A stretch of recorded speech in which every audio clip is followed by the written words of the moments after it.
Welcome to Debnath coaching centre 2.0।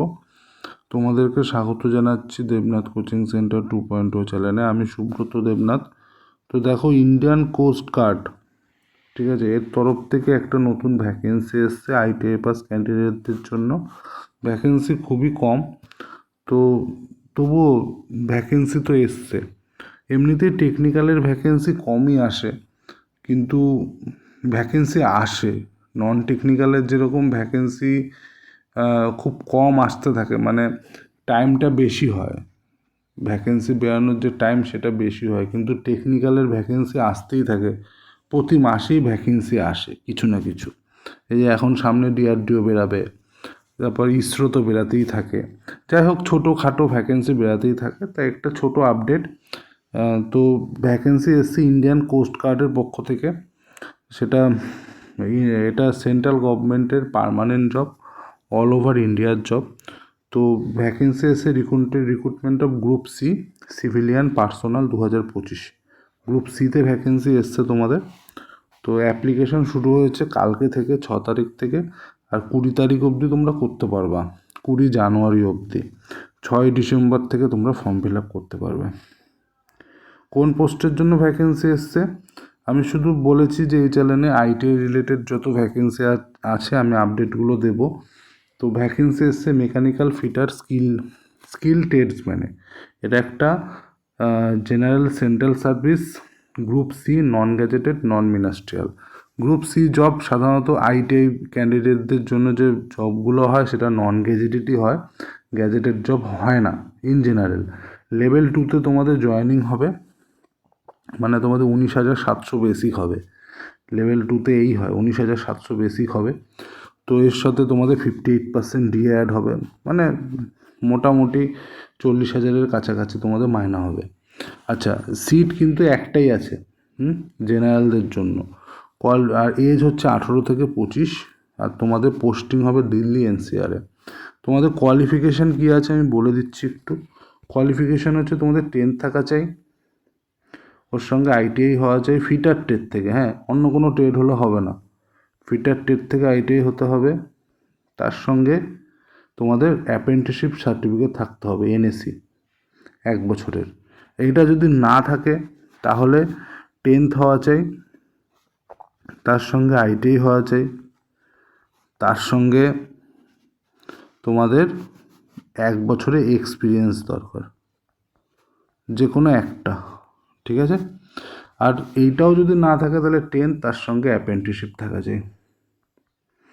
অনেকে ITI না করে অ্যাপ্রেন্টিসশিপ করে, তাদের জন্য বললাম এটা, ঠিক আছে। এই তিনটের যে কোনো একটা থাকলে তোমরা এটার ফিল করতে পারবে, ঠিক আছে। এই সমস্ত জবে কম্পিটিশন খুব কম হয়, ঠিক আছে। অনেকে যায় না একটা সিট দেখে, যে আমি দিল্লিতে গিয়ে পরীক্ষা দেবো, একটা মাত্র সিট, কি যাব। কিন্তু এইটা খেয়াল করতে হবে, শুধু এখানে 10th তার সঙ্গে আইটিআই কিন্তু না, তার সাথে আইটিআই না, আর একটা জিনিস অ্যাড আছে, সেটা হচ্ছে অ্যাপ্রেন্টিসশিপ অর এক্সপিরিয়েন্স 1 বছরের। এটা সবার কাছে থাকে না, তো যার কাছে আছে ফর্মটা ফিল আপ করো, চাকরি হয়ে যাবে যদি একটু ভালো করে পরীক্ষা দিতে পারো। তো এইটা হচ্ছে ব্যাপার। আর এর মধ্যে ইম্পর্টেন্ট জিনিস কী আছে সেগুলো একটু বলে দিই। তো তোমাদের যে ফর্মটা ফিল আপ করতে হবে সেটা অফলাইন ফর্ম ফিল আপ হবে, হ্যাঁ, অনলাইন ফর্ম ফিল আপ হবে না, তোমাদের অফলাইন ফর্ম ফিল আপ হবে। তোমাদের 80টা কোশ্চেন আসবে, ওএমআরে পরীক্ষা হবে, ঠিক আছে। কোনো রকম নেগেটিভ মার্কিং নেই তোমাদের, নো নেগেটিভ মার্কিং। সব বলে দেবো সিলেবাস কী আছে, এবার সিলেবাস দেখে নাও। মেকানিক্যাল ফিটারদের জন্য সিলেবাস ম্যাথে 20, ইংলিশে 20, তোমার অঙ্কে 20, আর রিজনিংয়ে 20, টোটাল 80তে পরীক্ষা, 1 ঘন্টা টাইম। জেনারেল, তোমাদের জেনারেলেরই একটা সিট বেরিয়েছে, জেনারেলে 40 পেতে হবে, মানে 50% মার্কস তোমাকে পেতে হবে, তাহলে তুমি পাস করবা, নাহলে তোমার খাতা দেখা হবে না। এ হচ্ছে সিলেবাস। আচ্ছা, ফর্ম তোমাদের অফলাইন ফিল আপ করতে হবে, ফর্ম আমি দেখিয়ে দিচ্ছি। এছাড়া ভিডিও ডেসক্রিপশন বক্সে তোমাদের টেলিগ্রাম চ্যানেলের লিঙ্ক থাকবে, হোয়াটসঅ্যাপ গ্রুপের লিঙ্ক থাকবে, সেখানে অ্যাড হয়ে যাবে। আমি গ্রুপে পিডিএফটা দিয়ে দেবো, পিডিএফটা ডাউনলোড করে নেবে, সেখানেই ফর্ম পেয়ে যাবে। এই পিডিএফের নিচেই ফর্ম আছে, আমি দেখিয়ে দিচ্ছি। প্রথমে এগুলো দেখে নাও। তোমরা যে ফর্ম ফিল আপ করবে, যেরকম অফলাইন ফর্ম ফিল আপ করতে হয়, একটা খামের মধ্যে ঢোকাতে হবে ফর্মটাকে। তার সঙ্গে তোমার ডকুমেন্টসগুলো দিতে হবে। কি কি ডকুমেন্টস দিতে হবে সেগুলো বলে দিচ্ছি। ফর্মের ওপরে কী লিখতে হবে? Application for the post of mechanical fitter, skill tradesman, এটা তোমাদের লিখতে হবে। হ্যাঁ, এটাই তোমাদের পোস্ট নেম। পোস্ট নেমটা একবার দেখে নাও। এই যে তোমাদের post name mechanical fitter skill tradesman, এটা তোমাদের ফর্মের ওপরে লিখতে হবে। Application for the post of, এটা লিখে, হ্যাঁ, এই যে application for the post of, এটা লিখতে হবে। ঠিক আছে? আচ্ছা, অ্যাড্রেস, কোন অ্যাড্রেসে তোমাদের পাঠাতে হবে সেটা বলে দিচ্ছি। এটা হচ্ছে তোমাদের অ্যাড্রেস। হ্যাঁ, অ্যাড্রেসটা হচ্ছে directorate of recruitment, coast guard headquarter, coast guard administrative complex, C1 phase 2, industrial area, sector 62, Noida, UP 201309। এটা হচ্ছে অ্যাড্রেস। এই অ্যাড্রেসে তোমাদের পাঠাতে হবে। হ্যাঁ, তোমরা দুটো পোস্টে পাঠাতে পারো, স্পিড পোস্টেও পাঠাতে পারো, অর্ডিনারি পোস্টেও পাঠাতে পারো। স্পিড পোস্টে পাঠিয়ে দিও। স্পিড পোস্টে পাঠালে কী হয়, তোমাদের একটা কুপন দিয়ে দেবে। তোমার ফোন নাম্বারটা নিচে লিখে দেবে এনভেলপের উপরে, তোমাদের কুপন দিয়ে দেবে। ওখানে ট্র্যাকিং আইডি থাকে, ট্র্যাকিং আইডি থেকে তুমি চেক করতে পারবে যে ফর্মটা গিয়ে পৌঁছালো কি না। তোমার মনে আর কোনো ডাউট থাকবে না। ঠিক আছে? কিন্তু অর্ডিনারি পোস্টে কিন্তু তোমাকে কোনো কুপনও দেবে না, তো তুমি চেকও করতে পারবে না গেছে কি যায়নি, তুমি বুঝতে পারবে না। স্পিড পোস্টে পাঠালেই একটা সুবিধা আছে। এবার বাকিটা তোমাদের উপর ডিপেন্ড করে। স্পিড পোস্টে টাকা বেশি লাগে, 40 টাকা করে লাগে, 41 টাকা লাগে, কিন্তু অর্ডিনারি পোস্টে তা লাগবে না। আচ্ছা, কি কি লাগবে সেটা বলে দিচ্ছি। হ্যাঁ, দেখো,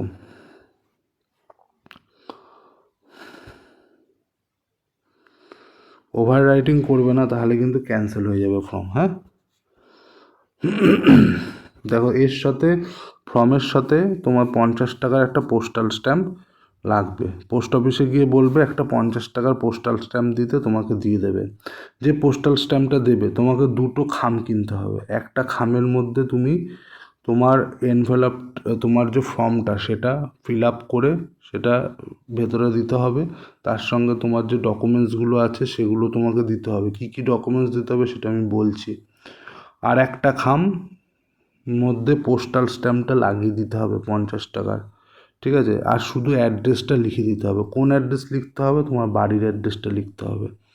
ঠিক আছে? 50 টাকার পোস্টাল স্ট্যাম্প লাগাতে হবে ওই খামটার মধ্যে। সেটাও এই যে খামের মধ্যে তুমি তোমার ফর্মটা আর ডকুমেন্টসগুলো দিচ্ছ, সেই খামের মধ্যেই ভেতরে রেখে দিতে হবে। হ্যাঁ, যে পোস্টাল স্ট্যাম্প লাগানো খামটা, হ্যাঁ, ওর মধ্যে খালি অ্যাড্রেস লেখা থাকবে। ঠিক আছে?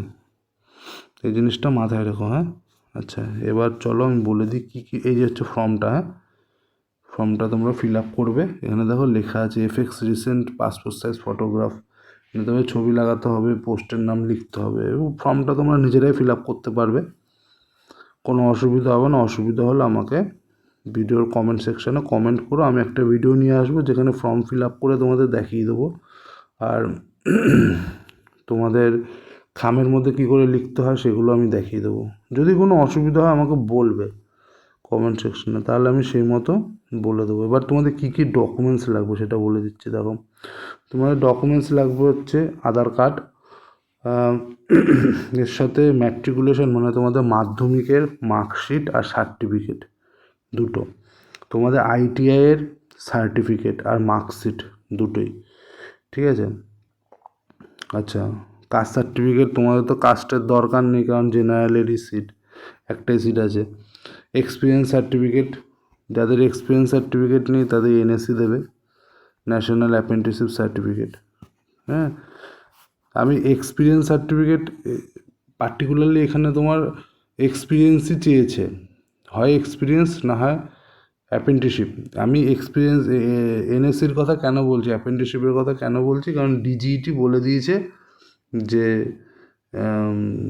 অ্যাপ্রেন্টিসশিপটা এখন 1 বছরের এক্সপিরিয়েন্স হিসেবে ধরা হবে, তাই আমি অ্যাপ্রেন্টিসশিপের কথা বলছি। তো যাদের কাছে এক্সপিরিয়েন্স নেই তারা অ্যাপ্রেন্টিসশিপ সার্টিফিকেট দেবে, যারা চাকরি করে অলরেডি তাদের এনওসি দিতে হবে। তার সাথে কি বলেছে দেখো, 2টো latest passport size colour photograph দিতে হবে, যেটা 3 মাসের বেশি পুরনো হওয়া যাবে না।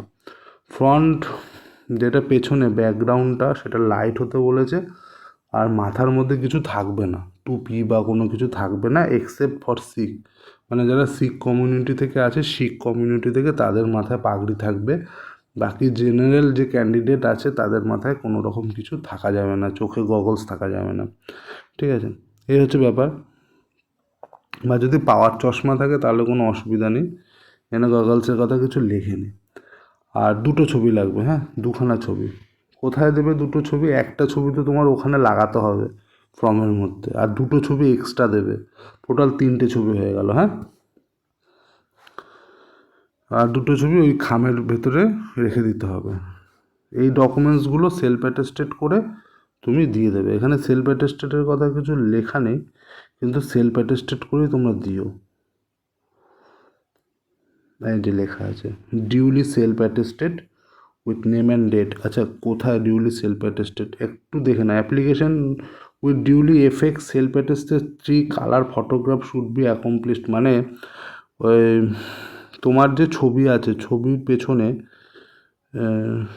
ধরো 1 সেকেন্ড আর একবার পড়ি জিনিসটা। The application with duly effect self attested colour 3 photograph should be accompanied by xerox copies of the documents listed below duly self attested with name and date। আচ্ছা, মানে বলেছে যে যে ছবিটা তুমি দেবে, 3টে ছবি, একটা ছবি তো ফর্মের মধ্যে লাগাতে হবে, যে ছবিটা লাগাবে তার পেছনে তুমি সই করবে, ডেট দিয়ে দেবে। যে 2টো ছবি তুমি দেবে সেই ছবির পেছনে তুমি সই করবে, ডেট দিয়ে দেবে।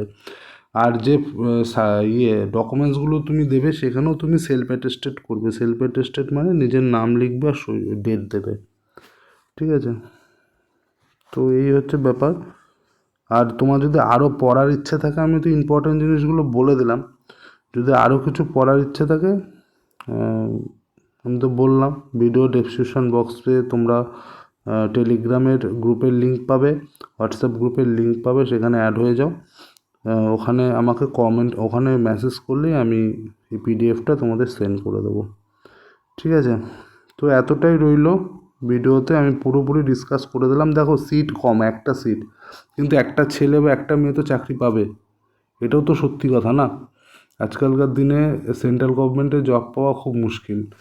তো যেমন একটা সিট সেরকম কম্পিটিশনও কম হবে। তোমরা পরীক্ষা দিতে যাবে, দেখবো 20 জন পরীক্ষা দিচ্ছে, এরকমই হয় এই সমস্ত চাকরির ক্ষেত্রে, এরকমই হয়। দিল্লিতে গিয়ে পরীক্ষা দেব, একটা মাত্র সিট, এরকমই চিন্তা ভাবনা করে। তো একটা সিটের জন্য দেখবা 20 জন বা 25 জন পরীক্ষা দিচ্ছে, ঠিক আছে? তো যারা যারা পড়াশোনা করছো টেকনিক্যাল নিয়ে, ইচ্ছা আছে যে টেকনিক্যালের জন্য চাকরি করব, কারণ টেকনিক্যালের ফর্ম বেরাতেই থাকে ভাই, বেরাতেই থাকে, প্রতি মাসে কিছু না কিছু ফর্ম বেরাবেই। যাদের বয়সটা 18 থেকে এইটা যেমন 18 থেকে 25-এর মধ্যে, যাদের বয়স 18 থেকে 25-এর মধ্যে আছে, জেনারেল ক্যান্ডিডেটদের কথা বলছি, তারা অনেক ফর্ম ছাড়তে পারে যদি একটু ভালো করে পড়াশোনা করে। যারা টেকনিক্যাল নিয়ে পড়াশোনা করছে তাদের খুব তাড়াতাড়ি চাকরি হয়ে যায়, ঠিক আছে? তো আর এদিকে রেল ঠেলের কথা বলছি, আমাদের ওয়েস্ট বেঙ্গলে বেশিরভাগ ছেলেপেলের মধ্যে একটা টেন্ডেন্সি থাকে আইটিআই করব, আইটিআই করে রেলের জন্য খাটবো। আরে রেলের ফর্ম বেরায় কোথায়? বছরে একবার বেরাবে, তাও সিট কত কমে গেছে, ঠিক আছে? তোমার মতো চিন্তাধারা অনেকেরই আছে, রেলের ফর্ম ফিল আপ করবো, আইটিআই করবো তো রেলের ফর্ম ফিল আপ করবো, এরকম বেশিরভাগ ওয়েস্ট বেঙ্গলের ছেলেপেলে এরকম চিন্তাধারা, ঠিক আছে? ওর জন্য কম্পিটিশন বেড়ে গেছে রেলে, আর লোকে এই ধরনের ফর্মগুলোকে স্কিপ করে। ইসরো আছে, ডিআরডিও আছে, ভেলের পরীক্ষা হয়ে গেল, এই ভেলের আবার এক্সামের ডেট দিয়েছে, আমি ভিডিও একটা ফেলে দেবো বাংলাতে, এক্সামের ডেট দিয়েছে, এরকম ফর্ম বেরাতেই থাকে। তো সেগুলোর কথা কেউ গায়ে মাখে না, ঠিক আছে? আচ্ছা, ঠিক আছে, এইটাই বলার ছিল এই ভিডিওতে। তো এইটুকুই, চ্যানেলটাকে তোমরা সাপোর্ট করো, লাইক করো, সাবস্ক্রাইব করো, বন্ধুদের সাথে শেয়ার করো। আমি এরকম ছোট বড় মাঝারি সব ধরনের ভ্যাকেন্সি বেরালেই আইটি রিলেটেড আমি এই চ্যানেলে দেবো বাংলাতে। সুতরাং তোমরা চ্যানেলটাকে সাবস্ক্রাইব করে বেল আইকনটা ক্লিক করে রাখো, এতে তোমাদেরই উপকার হবে। ঠিক আছে, তাহলে এতটাই থাকলো, দেখা হচ্ছে নতুন কোনো ভিডিওতে।